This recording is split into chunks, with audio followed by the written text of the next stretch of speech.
다 같이 사도신경으로 우리 신앙을 고백하겠습니다. 전능하사 천지를 만드신 하나님 아버지를 내가 믿사오며 그 외아들 우리 주 예수 그리스도를 믿사오니 이는 성령으로 잉태하사 동정녀 마리에게 나시고 본디오 빌라도에게 고난을 받으사 십자가에 못 박혀 죽으시고 장사한 지 사흘 만에 죽은 자 가운데서 다시 살아나시며 하늘에 오르사 전능하신 하나님 우편에 앉아 계시다가 저리로서 산자와 죽은 자를 심판하러 오시리라. 성령을 믿사오며 거룩한 공회와 성도가 서로 교통하는 것과 죄를 사해 주시는 것과 몸이 다시 사는 것과 영원히 사는 것을 믿사옵나이다.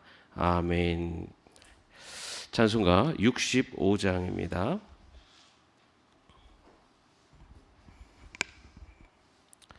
찬송가 65장입니다.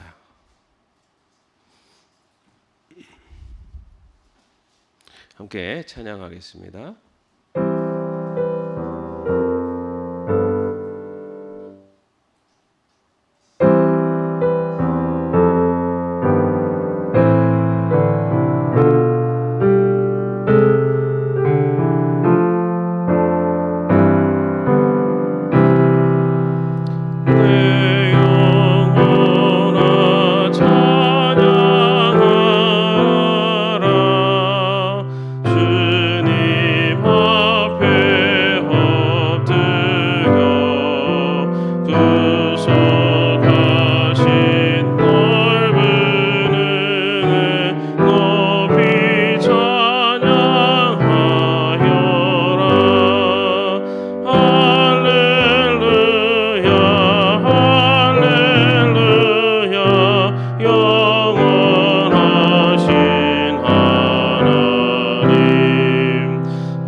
오늘 말씀은 로마서 7장의 말씀입니다. 로마서 7장 7절에서 12절까지의 말씀입니다. 함께 합독하겠습니다. 그러면 우리가 무엇이라고 말을 하겠습니까? 율법이 죄입니까? 그럴 수 없습니다. 그러나 율법에 비추어 보지 않았다면 나는 죄가 무엇인지 알지 못하였을 것입니다. 율법에 탐내지 말아라 하지 않았다면 나는 탐심이 무엇인지를 알지 못하였을 것입니다. 그러나 죄는 이 계명을 통하여 틈을 타서 내 속에서 온갖 탐욕을 일으켰습니다. 율법이 없으면 죄는 죽은 것입니다. 전에는 율법이 없어서 내가 살아 있었는데 계명이 들어오니까 죄는 살아나고 나는 죽었습니다. 그래서 나를 생명으로 인도해야 할 그 계명이 도리어 나를 죽음으로 인도한다는 것이 드러났습니다. 죄가 그 계명을 통하여 틈을 타서 나를 속이고 또 그 계명으로 나를 죽였습니다. 그러므로 율법은 거룩하며 계명도 거룩하고 의롭고 선한 것입니다. 아멘. 네, 여러분 성경 통독 다 잘 하고 계시죠? 네, 우리 특별히 새벽에 오시는 분들은 말씀 가운데서 하루를 시작하시고 또 예배로 기도로 하루를 시작하시는 성경 말씀을 언제나 가까이 하시는 분들이라고 믿습니다. 그 성경의 신약 성경에서는 그러면은 신약 성경에서 말하고 있는 말씀은 뭘 말할까요? 구약 성경을 말하겠죠, 그죠? 신약 성경에 나오는 말씀이라고 하는 근데 신약 성경에 보면은 그 하나님의 말씀을 뭐라고 표현을 주로 많이 하냐면은 율법과 예언서라고 표현을 합니다. 율법과 예언서라는 것은 그 신약 시대에 살고 있었던 사람들이 성경을 말할 때 말하는 거죠.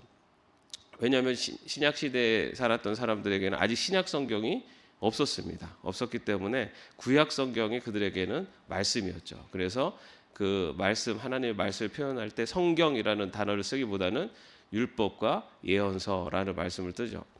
우리가 거기서 율법과 예언서 할 때 율법은 주로 모세오경을 말합니다.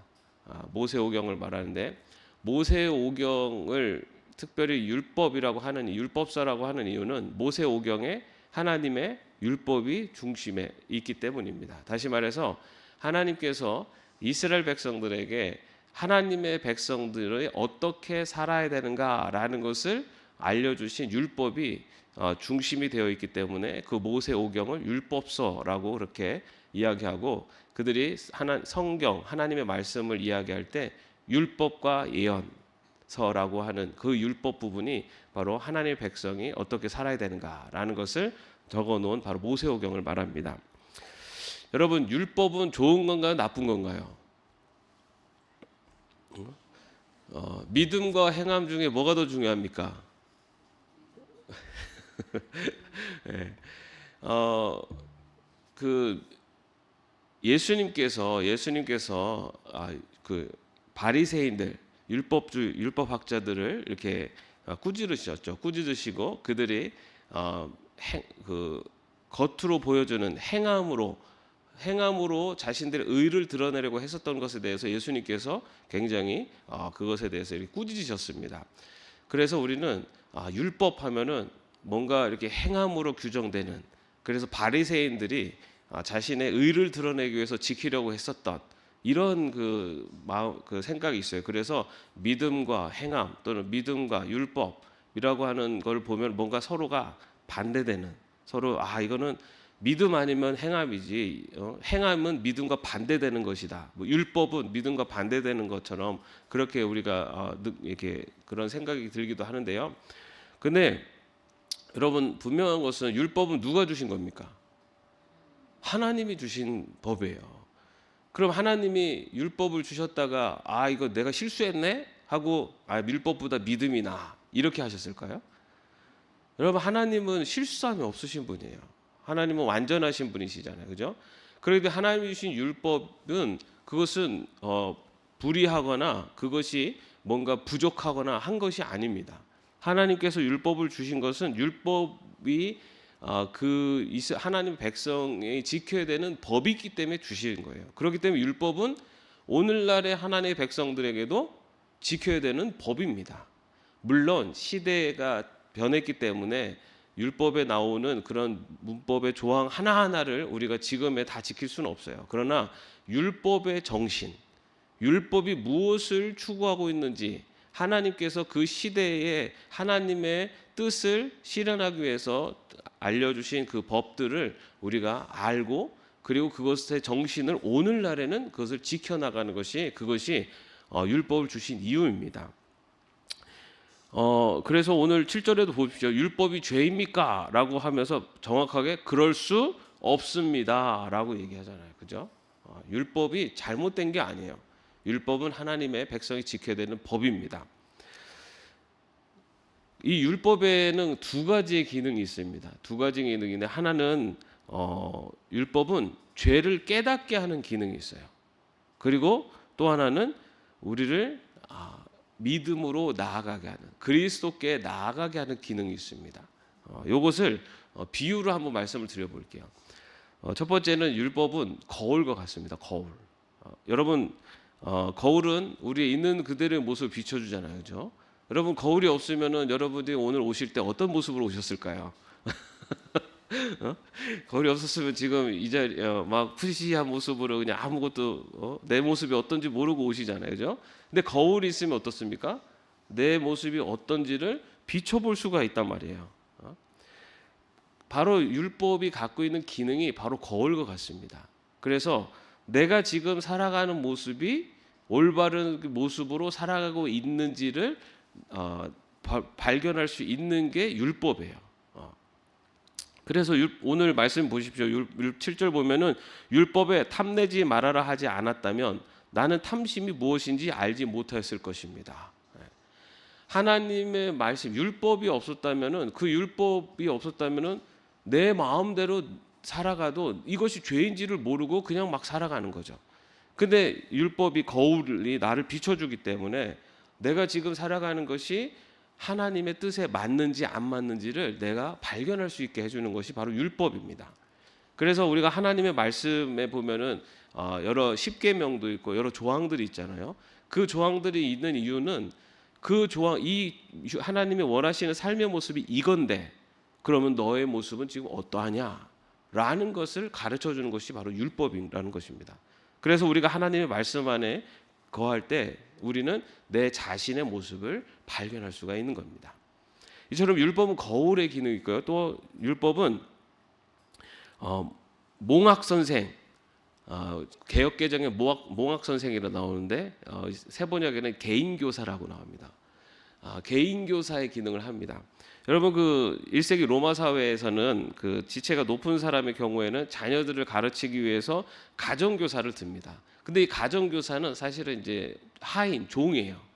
종인데 이 어린 주인의 자녀를 교육하고 할 때는 이 몽학 선생, 이 개인 교사가 그 아이를 가르치고 또 그 아이가 잘못하면 훈계도 할 수 있고 그런 역할을 해요. 그러나 이 아이가 이제 성인이 되었을 때는 이제는 그 몽학 선생도 뭐가 됩니까? 그 종이 되는 거예요. 그래서 그 아이를 마음대로, 그 주인의 아들을 마음대로 할 수가 없어요. 주인의 아이가 어릴 때에는 가르치고 훈계하는 역할을 할 수 있었지만은 이제 그 아이가 성인이 되었을 때는 그 아이의 마음대로 할 수 없는 그냥 종으로 그렇게 다시 원래 복귀가 됩니다. 갈라디아서 3장 24절 25절에 보면요, 이렇게 기록되어 있어요. 그래서 율법은 그리스도께서 오실 때까지 우리에게 개인 교사 역할을 하였습니다. 그것은 우리로 하여금 믿음으로 의롭다고 하심을 받게 하시려고 한 것입니다. 그런데 그 믿음이 이미 왔으므로 우리가 이제는 개인 교사 아래에 있지 않습니다. 율법은 성인이 되기 전까지 그 가르치는 개인 교사 역할을 한다. 그래서 올바른 성인이 될 수 있도록 가르치는 역할을 하는 것이 율법입니다. 이처럼 우리가 하나님의 말씀을, 하나님 말씀에 있는 그 여러 조항들, 우리가 지켜야 되는 내용들, 이런 것들을 우리가 점점 깨닫고 그것을 배우면서 우리는 우리가 하나님 이제 백성으로 이렇게 믿음, 이게 성장하는 그런 시간들을 가질 수가 있어요. 그런데 이 율법, 거울과 몽학 선생의 역할을 하는 율법에는 한계가 있습니다. 어떤 한계가 있느냐? 여러분, 거울은 우리의 상태를 비춰줘요. 그죠? 내 얼굴을 거울을 딱 봤는데 내 얼굴에 여기에 이렇게 바풀이 딱 묻어 있어요. 그러면은 거울이 그 바풀을 치워줍니까? 아니죠. 거울은 내 얼굴에 바풀이 묻어 있다는 것을 알려줄 뿐이에요. 그럼 그거를 치우는 건 누가 해야 되죠? 내가 이렇게 노력을 해야지 치울 수 있잖아요, 그죠? 거울은 바로 내 자신을 비춰주는 역할이에요. 그래서 이 율법 자체는 나쁜 것이 아니에요. 율법이 있기 때문에 우리는 우리 자신을 볼 수 있어요. 그런데 거울 자체가 나를 깨끗하게 해줄 수는 없습니다. 나를 깨끗하게 해줄 수가 없어요. 나를 깨끗하게 해주려면 누군가가 그것을 치워줘야 돼요. 그런데 그렇게 해서 우리 자신을 발견하게 돼요. 그래서 우리가 말씀을 통해서 내 자신을 발견하고 내가 얼마나 내가 죄인인가라는 것을 발견하게 돼요. 그래서 내가 이제는 내가 그렇게 살지 말아야지 하고 내가 치워보기도 하고 내가 뭔가 단장도 해보고 막 해요. 그런데 이 죄의 모습은요, 우리가 발견하면 발견할수록, 그래서 그것을 거슬러서 내가 정말 이제 잘 살아야지 하고 살려고 노력하면 노력할수록 어떤 것을 깨닫게 하냐면은 내 힘으로 할 수가 없는 거구나 라는 것을 깨닫게 하는 겁니다. 여러분, 우리가 수영을 할 때 물살을 따라서 갈 때는 수영하는 거 어렵지 않아요, 그죠? 그런데 물살과 반대쪽으로 갈 때는 굉장히 힘들어요. 율법은 죄의 흐름대로 갈 때는 내가 힘들지 않았는데, 거울을 통해서 내 자신을 봤을 때 이 방향이 아니구나 하고 돌아서서 가려고 하면은 너무너무 힘들고 이거 내 힘으로만 할 수가 없다라는 것을 깨닫게 됩니다. 그래서 율법은 내 자신이 얼마나 부족하고 연약한 존재이고 나 스스로를 깨끗하게 할 수 없는 존재인가를 깨닫게 한다는 거예요. 바로 그렇게 우리를 너 스스로는 너 죄로부터 너 스스로 해방할 수 없고 너 스스로 거룩한 백성으로 살 수가 없어 라는 것을 깨닫게 해주는 개인교사의 역할을 한다는 겁니다. 우리 자신이 내 스스로가 할 수 없는 존재라는 것을 깨닫게 한다는 거죠. 그래서 율법은 우리로 하여금 우리가 스스로 할 수 없는 존재임을 깨닫게 해서 누구에게로 나아가게 하냐면은 바로 나를 깨끗게 하시는 그 예수님께로 우리를 더 나아가게 한다는 겁니다. 그렇기 때문에 여러분, 하나님의 말씀 안에 사는 백성들은요, 하나님의 말씀 안에 거하기 위해서 노력하고 더 수고하는 백성들은 더 누구 앞으로 가게 되냐면은 그리스도 앞으로 가게 돼 있다는 겁니다. 그래서 율법이 갖고 있는 그 한계, 그것이 가지고 있는 한계점을 깨닫게 하면서 더 예수님께 나아가게 함으로 우리의 믿음이 더욱더 견고해지고 튼튼하게 한다는 겁니다. 이처럼 율법과 믿음은요, 상호 보완의 관계지 율법은 폐해야 되고 믿음을 지켜야 되는 그런 관계가 아니에요. 그런데 분명한 것 한 가지는 뭐가 있냐면, 믿음과 율법 중에 무엇이 우선이냐면요, 믿음이 우선이라는 거예요. 율법만 가지고 살아갈 수도 있어요. 그런데 율법이 갖고 있는 거울과 몽학 선생의 기능을 제대로 깨닫고 나아가는 사람들은 결국은 믿음으로 나아갈 수밖에 없어요.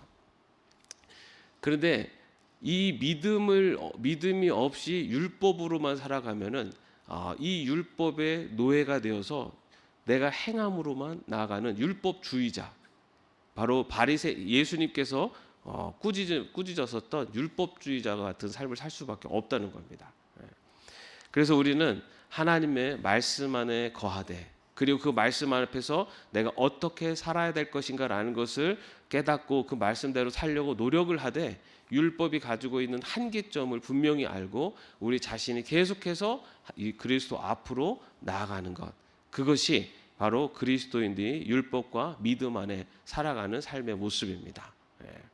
여러분, 오늘 우리는요, 또 하나님의 말씀대로 살려고 노력하고 수고해야 합니다. 그러나 우리 분명한 것은 노력하고 수고하는 것으로 우리 자신을 온전하게 거룩한 백성으로 살아갈 수가 없다는 것, 그것을 분명히 알고 더욱더 그리스도 앞으로 나아가서 주님과 함께 말씀 안에 살아가려고 노력하는 것, 그것이 바로 율법과 믿음 안에 사는 그리스도인의 삶인 줄로 믿습니다.